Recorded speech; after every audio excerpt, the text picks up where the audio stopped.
V prostore nove onkologije že montirajo opremo. Imenovali nove nadzornike, ti morajo izbrati direktorja.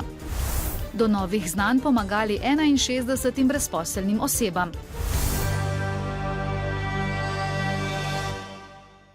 Pozdravljeni. Ob tem, ko še vedno ni jasno, ali bodo v Mariborskem univerzitetnem kliničnem centru kljub zapletom ujeli rok za gradnjo urgentnega centra, pa je povsem drugače pri oddelku za onkologijo. Po 2 letih so namreč gradbena dela končana, tako da že nameščajo opremo. Celotna vrednost projekta znaša 35 milijonov evrov. V posebnih prostorih onkološkega oddelka te dni nameščajo najpomembnejši del opreme, aparata za obsevanje. S tem, da moram povedati, da bo seveda uvajanje tega dela, kliničnega dela postopno. Ravno zaradi tega, ker gre za izjemno zahteven, strokovni in tudi tehnični projekt. To gre za vire sevanja, kjer so tudi kontrole in nadzor in inšpekcije.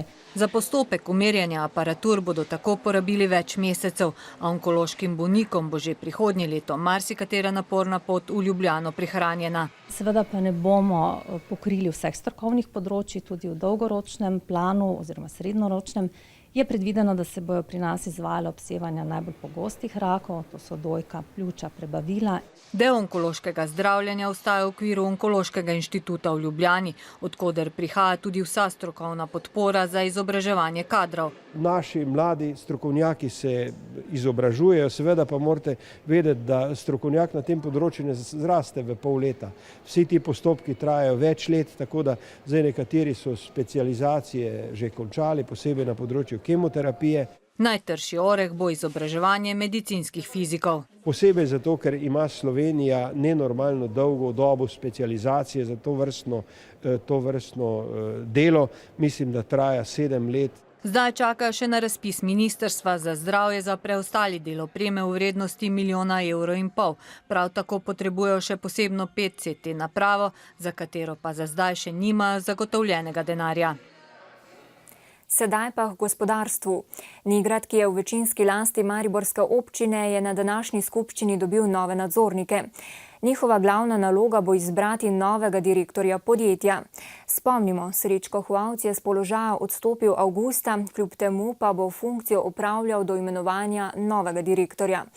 Nadzorni svet so zapustili predsednica Metka Pavčič, Samo Peter Medved, medtem ko je Igor Petelin odstopil že septembra. Potem, ko je mariborska občina za nove nadzornike želela imenovati Stipana Mudražijo, Branka Halužana in Igorja Frasa, je na današnji skupščini sprejela nasprotni predlog in poleg občinskega finančnika Frasa imenovala še pravnika Matjaža Dolamiča in Mirka Šprinzerja, ki je sicer tudi nadzornik v Snagi. Zaradi tega, ker so se pojavili v bistvu isti pomisleki, kot so se v preteklosti za te, ki so bili v bistvu odpoklicani, to pomeni navzkrižje interesov. Njihova glavna naloga bo do konca izpeljati javni razpis za izbiro novega direktorja. Prijavilo se je 19 kandidatov, 9 so jih povabili na razgovor. Zato tudi mestna občina poziva nove nadzornike, da čim prej opravijo konstitutivno sejo in da nadaljujejo proces zbiranja novega direktorja. Potem, ko je Nigrad začasno vodila kar predsednica nadzornega sveta Metka Pavčič, je vodenje z današnjim dnem ponovno prevzel Hvavc. Funkcijo bo opravljal do izvolitve novega direktorja, kar pa naj bi se zgodilo predvidoma decembra.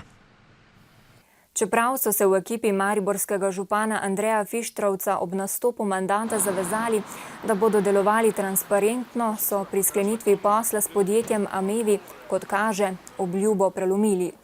Podjetje, ki je za občino izdelalo elaborata za projekt 2 podjetniških centrov, za kar je prejelo skupno skoraj 24 tisoč evrov, na tem področju namreč ni imelo nobenih referenc. V podjetju za nas niso bili dosegljivi, na mariborski občini pa odgovarjajo, da so izbrali najugodnejšega ponudnika. To je zopet ena izmed tipičnih zadev, kjer se iz nečesa dobrega hoče narediti nekaj slabega in se hoče prikazati, kot da je situacija zapletena, pa je čisto enostavna. In sicer dr. Fištravec je že v svojem predvolilnem času coworking in pa podjetniški center dal v svoj program. To je bila ena izmed tistih temeljnih njegovih točk. Zakaj vemo tudi zaradi tega, ker lahko na ta račun pridobimo kar nekaj sredstev iz kohezijskih skladov. Ta ponudba je bila najugodnejša in smo zbrali to ponudbo. V Velenju pa te dni pospešeno obnavljajo večji del mestnega središča. Tako si promenada in ožji center, kjer je večna težava parkiranje, obetata boljše čase. Večmilijonska investicija zdaj prinaša nekaj zadreg, ki pa bodo po zagotovilih pristojnih pozabljene čez leto dni.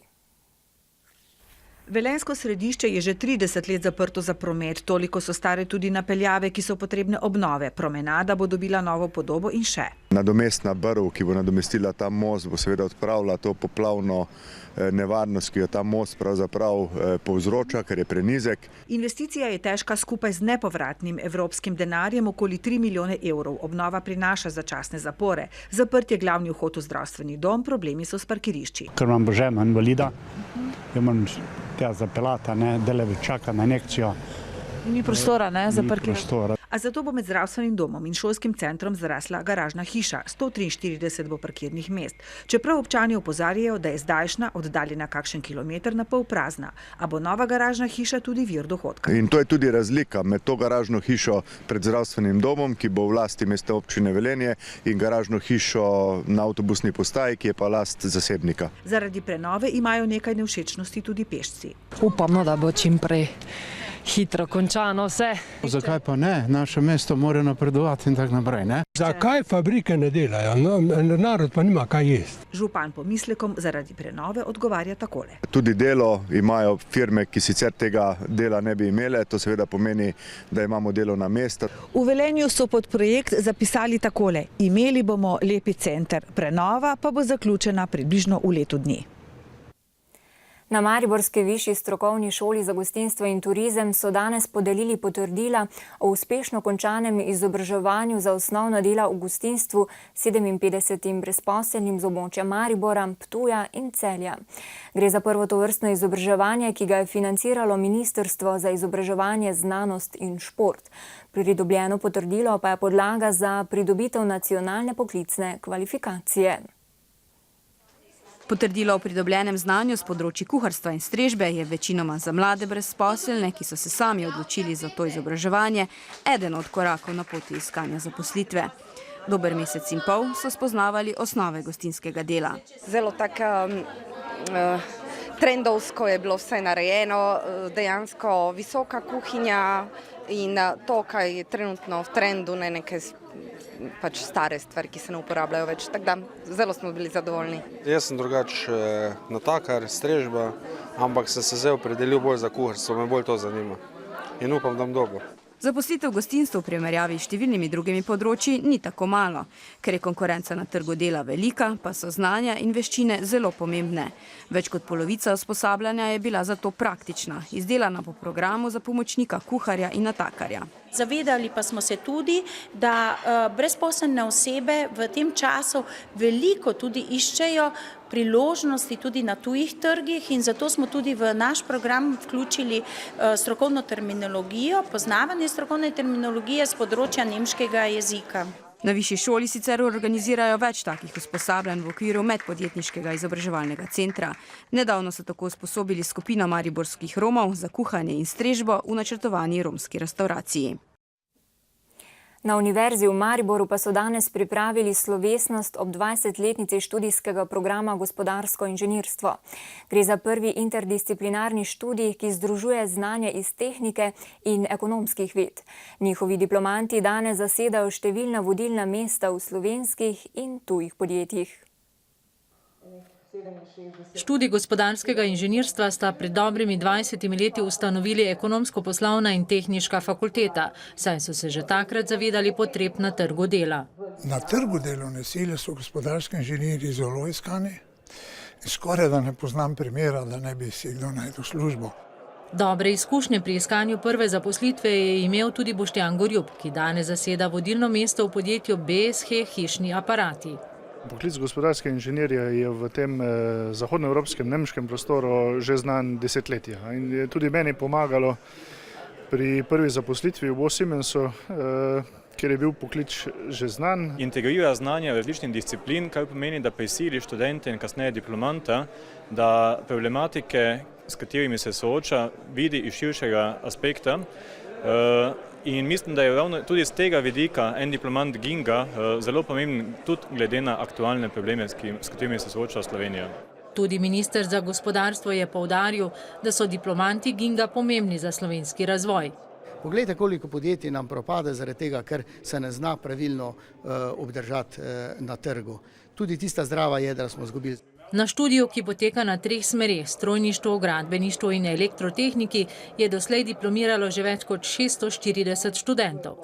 Zdaj pa so tudi v postopku akreditacije doktorskega študija. V Cankarjevem domu se je začel 29. slovenski knjižni sejem. Letos se bo predstavilo 100 razstavljavcev z več kot 1500 novimi knjigami. Več o drugem dogajanju v Sloveniji pa v nadaljevanju. Najprej poglejmo v Državni zbor. Poslanci Državnega zbora so danes obravnavali predlog zakona o odškodninah za izbrisane. Gre za nekoliko popravljen predlog, saj je koalicija z dopolnili zvišala odškodnino za vsak mesec izbrisa in najvišjo višino odškodnine, ki jo lahko izbrisani izterja na sodišču. Vlada ocenjuje, da bodo za odškodnine namenili okrog 130 milijonov evrov, pri čemer bi jih izbrisanim izplačali v 5 obrokih. V stranki SDS medtem menijo, da bi lahko ta strošek dosegal pol milijarde evrov. V najslabšem primeru pa celo več kot milijardo evrov. V vladni koaliciji je za razburjenje poskrbel načrt družbe Emo Orodjarna, ki je v solastništvu gospodarskega ministra Stanka Stepišnika, da bo kandidirala na novem razpisu za spodbujanje razvoja novih izdelkov. Stepišnik je sicer včeraj popoldne povedal, da družba ne bo kandidirala na razpisu, čeprav je še dopoldne trdil drugače. Da se pripravljajo na razpis, pa potrdil tudi direktor Orodjarne. Socialni demokrati nameravajo zaradi tega predlagati sestanek koalicije. 25. je ta rok za oddajo, 25. bo znano, jaz ne smem razkrivati, kdo je od podjetij se prijavil ali ne, ker prijavili so bo verjetno 300-400 podjetij in med drugim tudi Emo Orodjarna verjetno, ali pa ne, jaz ne vem, ker če bi vam jaz to razkril, bi na drugi strani me vprašal, kako to pa da jaz vem, da so se podjetja prijavili. Ne vem, kdo se bo prijavil, res ne vem. Avtomoto zveza Slovenije se je odzvala na razkritje, da so nekatere organizacije prejemale podkupnine za upravljanje izpita za vozniško dovoljenje in brisanje kazenskih točk. V Avtomoto zvezi Slovenije, ki prav tako izvaja vse te programe, krivdo za nastali položaj pripisujejo direktoratu za promet na Ministrstvu za infrastrukturo oziroma vršilcu dolžnosti direktorja tega direktorata Bojanu Žlendru. Po njihovem mnenju je prav on dopustil, da so se dogajale tako resne nepravilnosti. Pri usposabljanju pripadnikov afganistanske vojske je v ponedeljek prišlo do strelskega incidenta, v katerem je bila udeležena tudi skupina 6 pripadnikov Slovenske vojske. Vojaki so na napad odgovorili z ognjem, pri čemer ni bil nihče ranjen in so se po incidentu varno vrnili v bazo, so sporočili z Ministrstva za obrambo.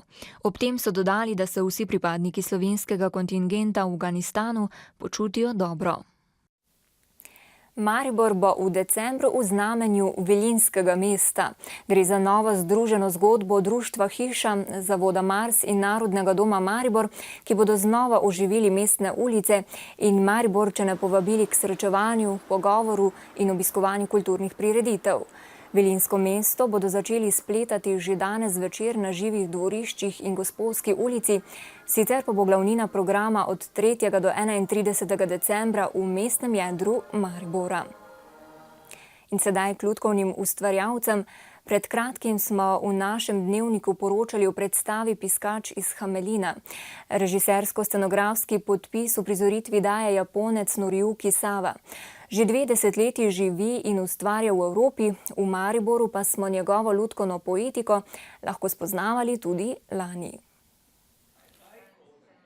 Noriyukija Sawa je ob prihodu v Evropo na Češko najbolj presenetilo, da evropski igralec lutkar ni skrit za posebno steno, kot je to navada na Japonskem. Pri pripravljanju predstav se Sawa drži Shakespearjevega načela. Najprej izbereš igralca, potem zanj poiščeš besedilo za uprizoritev. Svetlobni zvočni učinki po njegovem gradijo predstavo morda celo bolj kot besede.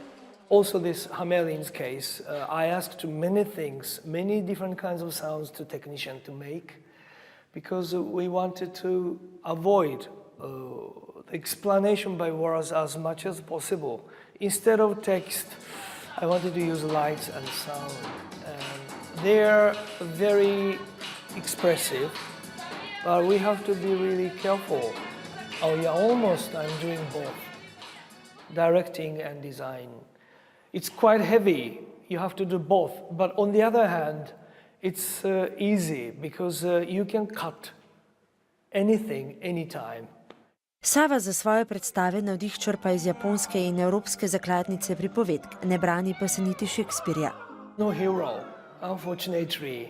I don't believe the hero, like American movie, comes from somewhere and save the world and applause in the end. Na Japonskem je oder svetišče, na katerega ne smeš stopiti obut ali bosonog. Spoštljiv odnos do odra in gledališča nasploh želi privzgojiti tudi evropskim igralcem. I asked the actors, don't throw costume and puppets, and I took them to Jelavnica, and I showed them how many days they are working on puppets and costumes, taking care of them, making them for you. Then if they see you are throwing a costume on the floor, how do they feel?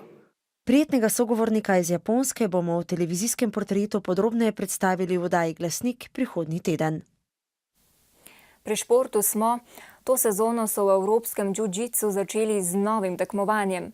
Evropska liga naj bi v prihodnje predstavljala vrh ekipnih klubskih tekmovanj. Finale prve različice so pripravili v Mariboru. Na prvem zaključnem turnirju Evropske lige, ki bi ga sicer morali organizirati v Nemčiji, so sodelovale 4 ekipe. Ob slovenskemu predstavniku ADK-ju so tekmovale še ekipe iz Srbije, Bosne in Hercegovine ter Nemčije. Glede na zasedbo, v njej sta bila 2 svetovna prvaka, je bila slednja v vlogi favoritinje. Alle Kämpfe spannend sind und auch wenn das Ergebnis 5-1 mal ausgeht, 2 Kämpfe waren knapp, die können genauso gut auch andersrum ausgehen, dann steht es 3-3 und da ist auch für jede Mannschaft alles möglich eigentlich. Med izkušenejše tekmovalce v mariborski vrsti je spadal Tadej Jerman. Čeprav je premagal Nemca Bolda, je bil nezadovoljen z borbo proti Srbu Grujiću. Mariborčani so proti Aleksincu izgubili 4-2 in zato osvojili 3. mesto. Narobe je šlo to, da sem predvsem v moji borbi najprej na začetku, ne vem, nisem se znašel in iz začetka je šlo slabo, pa je šlo pa vsem še navzdol. V borbi je bila ključna borba. Čeprav so Mariborčani zaostali za načrti, saj so pričakovali najmanj 2. mesto, so mlajši v njihovi vrsti imeli izjemno priložnost, da teden pred svetovnim mladinskim prvenstvom testirajo formo proti nekaterim najboljšim Evropejcem. Sem dal od sebe, boril se bom boljše kot tu, ker je v bistvu tisto moj primarni cilj. Tu sem pač zaradi ekipe v bistvu in tam pa bom zaradi sebe in da predstavljam svojo državo v bistvu. Svetovno kadetsko in mladinsko prvenstvo bodo organizirali v Bukarešti. V glavno romunsko mesto bo odpotovalo 23 slovenskih reprezentantov, med katerimi bodo tudi 4 mariborski udeleženci finala Evropske lige. Sledi pregled mednarodnih novic, začenjamo v Italiji. Na Sardiniji so namreč razglasili izredne razmere.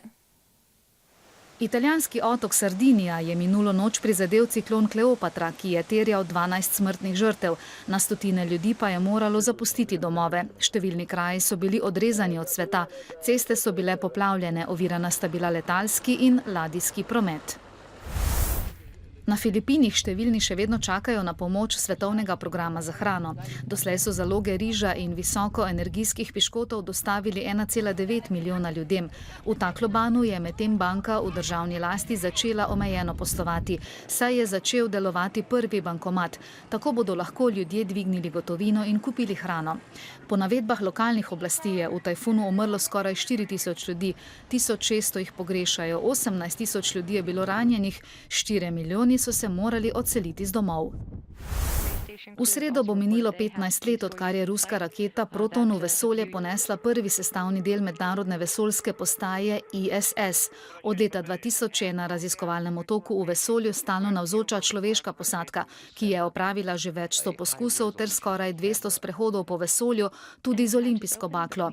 450 ton težka vesoljska postaja okoli Zemlje drvi s hitrostjo skoraj 28.000 km/h. Naš planet pa obkroži v 90 minutah. A prihodnost te postaje je negotova. Japonski proizvajalec zabavne elektronike Sony je v prvih 24 urah v ZDA prodal več kot 1 milijon novih konzol PlayStation 4. Pri podjetju so povpraševanje označili za fenomenalno, naval pa si obetajo tudi v Evropi in Južni Ameriki, kjer bo konzola na voljo konec prihodnjega tedna. Do marca naj bi prodali 5 milijonov naprav. Še vremenska napoved. Tudi v sredo bo prevladovalo oblačno vreme z občasnimi padavinami. Meje sneženja bo med 1400 in 1700 metri nadmorske višine. V četrtek in petek bo večinoma oblačno, občasno bo še deževalo. Meja sneženja se bo spustila in bo med 900 in 1200 metri nadmorske višine. Toliko smo vam ustvarjalci informativnega programa pripravili danes. Ob 20:05 pa ne spreglejte oddaje Koktajl. Andrej bo med drugimi gostil glasbenika Gorazda Ademoviča. Vabljeni tudi k ogledu naših spletnih strani. Nasvidenje.